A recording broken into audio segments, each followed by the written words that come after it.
Universe जो दिखने में बिल्कुल ब्लैक और शांत नजर आता है, रियलिटी में यहाँ इतना कुछ हो रहा होता है जो ना ही हम देख पाते हैं और ना ही समझ सकते हैं। आज से करीब 46 साल पहले 5 सितंबर 1977 को नासा ने एक स्पेसक्राफ्ट को इंटरस्टेलर स्पेस के लिए रवाना किया था। ये स्पेसक्राफ्ट वॉयेजर 1 के नाम से जाना जाता है, जो पिछले 46 साल से लगातार नासा से कांटेक्ट में है। वॉयेजर 1 को एक ऐसे मिशन के लिए भेजा गया था जहां से उसके वापस आने की कोई उम्मीद नहीं थी। ये स्पेसक्राफ्ट आज डीप यूनिवर्स में 61,500 किलोमीटर प्रति घंटे की रफ्तार से ट्रेवल कर रहा है और यूनिवर्स के जिस हिस्से में ये आज ट्रेवल कर रहा है, यूनिवर्स के इस हिस्से को हम इंटरस्टेलर स्पेस कहते हैं। 2012 में वॉयेजर 1 द्वारा नासा के साइंटिस्टों को एक ऐसा सिग्नल रिसीव हुआ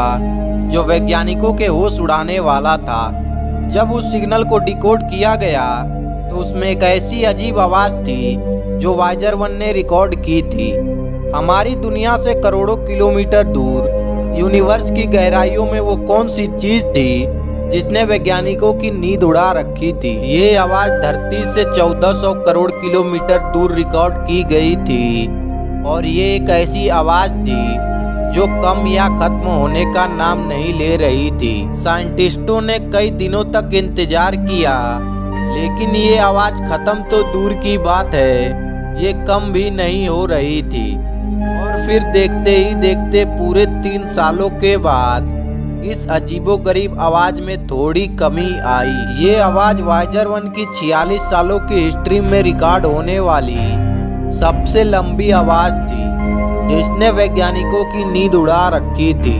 और सबसे हैरान करने वाली बात ये थी कि जिस पॉइंट से वॉयेजर 1 ने पहली बार इस आवाज को रिकॉर्ड किया था, पूरे 3 सालों के बाद अब वो उस पॉइंट से 160 करोड़ किलोमीटर दूर जा चुका था। लेकिन फिर भी ये आवाज वैसी की वैसी थी। 160 करोड़ किलोमीटर मतलब ये डिस्टेंस इतना ही हुआ जितना जमीन से चांद तक के पूरे 4000 चक्कर लगाए जाएं। एक बात तो कंफर्म थी कि हमारे सोलर सिस्टम के बाहर कोई ना कोई ऐसी ताकत जरूर छुपी है जो इस आवाज की वजह बन रही है। लेकिन स्पेस में तो कोई आवाज ही नहीं होती, तो आखिर इसको रिकॉर्ड कैसे किया गया? साउंड जिसको हमारे कानों तक पहुंचने के लिए हवा और एटमॉस्फेयर की जरूरत होती है, ये दोनों ही चीजें यूनिवर्स में मौजूद नहीं है। इसी वजह से यूनिवर्स में किसी भी तरह की आवाज ट्रेवल नहीं कर सकती।